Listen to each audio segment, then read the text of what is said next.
Thriller फिल्मों का एक बहुत बड़ा फैन बेस है।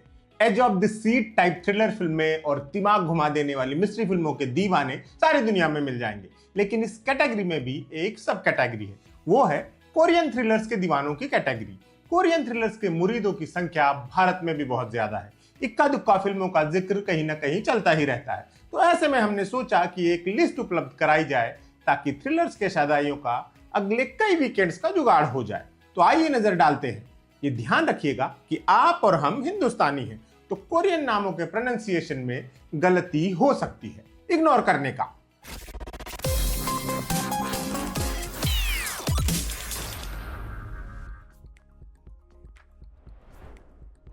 अगर आप मिस्ट्री फिल्मों के रसिया हैं और मेमोरीज ऑफ मर्डर आपसे छूट गई है, तो इसे आराम से छोटा मोटा पाप माना जा सकता है, क्योंकि हर मिस्ट्री थ्रिलर फैन की लिस्ट में इस फिल्म का नाम होता ही होता है। इसे आगे चलकर ऑस्कर जीतने वाले बॉन्ग जोन हू ने डायरेक्ट किया था। ये दो डिटेक्टिव्स की कहानी है जो एक सीरियल किलर के पीछे है। ये 80 का दशक है और एक अनजान आदमी एक के बाद एक महिलाओं का रेप करके उनको कत्ल कर रहा है। उसकी एक खास पहचान भी है, वो बारिश वाली रातों में लाल कपड़े पहनी लड़कियों को ही टारगेट बनाता है। लोकल डिटेक्टिव पार्क डूमन के लिए ये पहला बड़ा केस है। उसका दावा है कि वो महज आई कांटेक्ट से ये पता लगा सकता है कि कौन दोषी है और कौन नहीं। सियोल से आया बड़ा डिटेक्टिव सियो पार्क के साथ मिलकर इस मिस्ट्री को सुलझाने में लग जाता है। मेमोरीज ऑफ मर्डर सच्ची घटनाओं पर आधारित फिल्म थी। 2003 में इस फिल्म के रिलीज होने तक ये रियल क्राइम सॉल्व नहीं हुआ था। इस वजह से इस फिल्म का क्लाइमैक्स एक इंटरेस्टिंग नोट पर खत्म होता है। फिल्म का लास्ट फ्रेम सिनेमैटिक मास्टरपीस माना जाता है, जिसके बारे में ज्यादा बताकर मैं आपके लिए फिल्म स्पॉइल नहीं करूंगा। बस आगे का अपडेट जान लीजिए। 2019 में असली वाला केस आखिरकार सॉल्व हुआ और असली सीरियल किलर ने 30 रेप और 14 मर्डर किए होने की बात कबूली थी।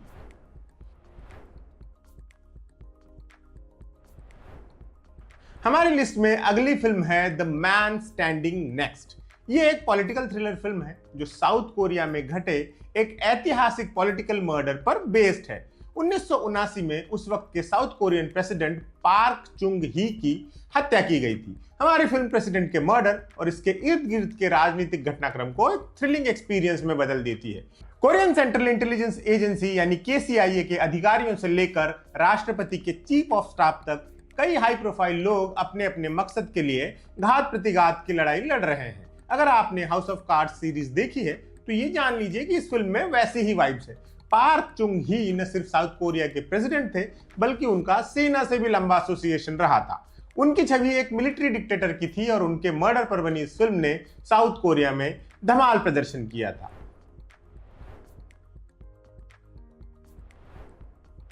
आई सॉ द डेविल उन फिल्मों में से एक है जिसमें आपको थ्रिल तो मिलेगा ही, आप एक इमोशनल कनेक्ट भी महसूस करेंगे।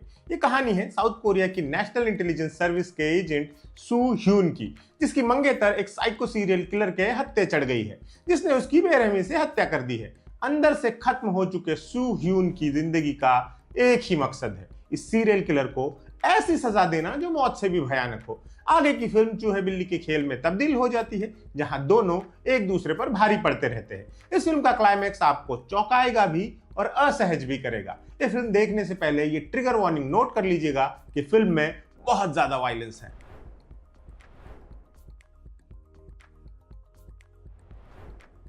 पार्क चान वूक उन साउथ कोरियन डायरेक्टर्स में से एक है जिनकी फिल्मों ने न सिर्फ कोरियाई सिनेमा बल्कि वर्ल्ड सिनेमा की बाउंड्रीज को भी पुश किया। उनकी ओल्ड बॉय को तो कल्ट का दर्जा प्राप्त हो चुका है। ये कहानी है एक ऐसे आदमी की जिसे 15 सालों तक एक होटल रूम जैसे लगने वाली जगह में कैद करके रखा गया है। इन 15 सालों में न तो उसे ये पता चला है कि उसे किडनैप करने वाला कौन है, न ही ये पता चला है कि उसका मकसद क्या है। फिर एक दिन अचानक से उसे रिहा कर दिया जाता है। फिर शुरू होता है मकड़ी के जाले जैसा उलझा हुआ घटनाक्रम, जिसमें हमारे हीरो के साथ साथ दर्शकों को भी झटके पर झटके लगते रहते हैं। आई सॉ द डेविल का क्लाइमैक्स अगर असहज करने वाला था, तो ओल्ड बॉय का क्लाइमैक्स आपको हिलाकर रख देगा। ओल्ड बॉय की तारीफ क्वेंटिन टेरेंटिनो तक कर चुके हैं। इसका एक अनऑफिशियल रीमेक हिंदी में भी बना था, जिंदा के नाम से, जिसमें जॉन अब्राहम और संजय दत्त थे। ओल्ड बॉय के एक फेमस फाइट सीक्वेंस की नकल रणबीर कपूर की एनिमल में भी की गई थी।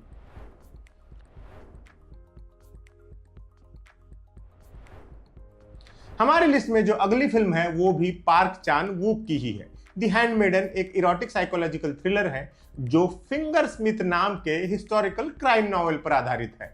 बस किताब की कहानी ब्रिटेन में घटती है, उसे बदलकर कोरिया कर दिया गया है। ये कहानी 1930 के कोरिया की है, जब कोरिया पर जापानियों का राज था। उस दौर में एक नौजवान लड़की जापानी राजघराने की वारिस के घर में बतौर हैंडमेडन यानी पर्सनल सर्वेंट के तौर पर काम करने लगती है। लेकिन इस लड़की के अतीत में एक राज छुपा है और उसकी नौकरी में एक मकसद। उसे किसी खास काम को अंजाम देने के लिए भेजा गया है। वो काम क्या है, ये जानने के लिए आपको फिल्म देखनी पड़ेगी। द हैंडमेडन ने न सिर्फ भरपूर पैसे कमाए बल्कि ब्रिटिश एकेडमी फिल्म अवार्ड्स में बेस्ट फिल्म का प्रेस्टिजियस अवार्ड भी जीता।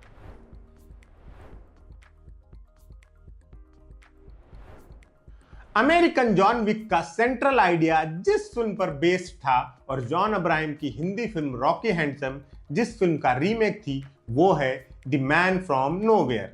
एक शांत सा लगने वाला आदमी शहर में एक सामान गिरवी रखने की दुकान चलाता है। कोई नहीं जानता कि उसका एक हिंसक अतीत भी है। उसकी इकलौती दोस्त है पड़ोस की एक बच्ची, जिससे उसे लगाव हो गया है। फिर अचानक उस बच्ची और उसकी माँ की जिंदगी खतरे में पड़ जाती है। जाहिर है हमारे हीरो को शराफत का नकाब उतारना ही पड़ेगा। द मैन फ्रॉम नोवेयर ने साउथ कोरियन बॉक्स ऑफिस पर नए रिकॉर्ड्स बनाए थे और उस साल की सबसे ज्यादा कमाई करने वाली फिल्म बनी थी।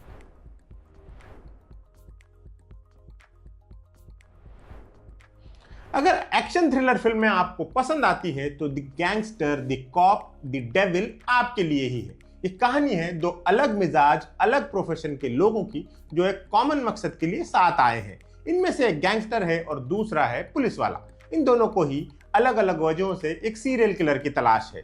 दोनों की वक्त और एक दूसरे के खिलाफ रेस लगी हुई है। जब ये फिल्म साउथ कोरिया में रिलीज हुई थी, इसने धूम मचा दी थी। थिएटर्स को आधी रात के शोज तक रखने पड़ गए थे। इसका अमेरिकन रीमेक बनाने की भी बात चल रही है।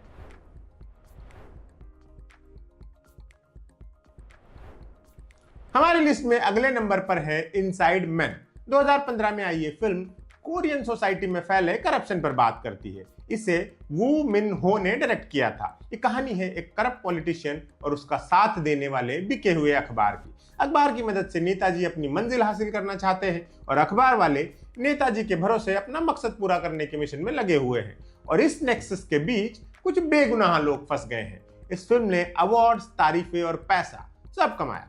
साउथ कोरिया की आर रेटिंग वाली सबसे ज्यादा कमाई करने वाली फिल्म बनी थी इनसाइड मैन।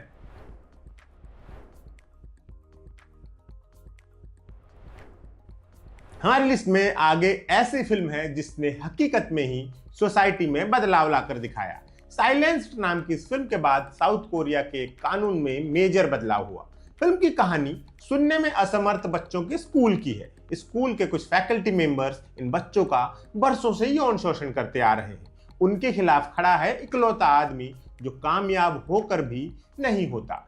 साउथ कोरिया में एक कानून है जिसे स्टैट्यूट ऑफ लिमिटेशंस कहा जाता है। इसके चलते हर एक गुनाह की सजा देने की एक लिमिट मुकर्रर है। उस पीरियड के बाद अपराधी अगर पकड़ा भी गया तो उसे सजा नहीं दी जा सकती। क्राइम की ग्रेविटी के हिसाब से इसकी लिमिट वैरी करती है। जैसे 2015 तक मर्डर के लिए 25 सालों की लिमिट थी, यानी खूनी अगर 25 सालों के बाद पकड़ा गया तो उसे कुछ नहीं होगा। बहरहाल साइलेंस की रिलीज के बाद बच्चों और डिसेबल्ड लोगों के खिलाफ सेक्स क्राइम पर लागू होने वाली ऐसी लिमिट को एक बिल लाकर रद्द कर दिया गया।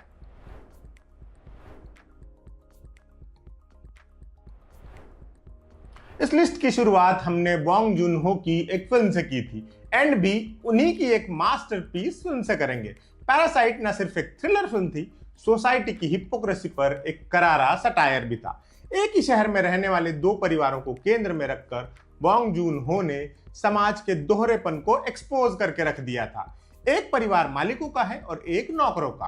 क्या हो अगर नौकरों को यह अकल आ जाए कि संसाधनों पर उनका भी बराबर का हक है। ये जानने के लिए आपको यह कमाल फिल्म देखनी पड़ेगी।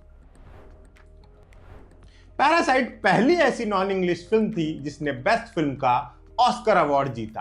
3 और ऑस्कर्स भी जीते, जिनमें बेस्ट डायरेक्टर का अवार्ड शामिल था। अगर आपने अब तक नहीं देखी है तो आपको तत्काल देख लेनी चाहिए। बॉन्ग जून हो जल्दी ही एक और शानदार फिल्म लेकर आने वाले हैं।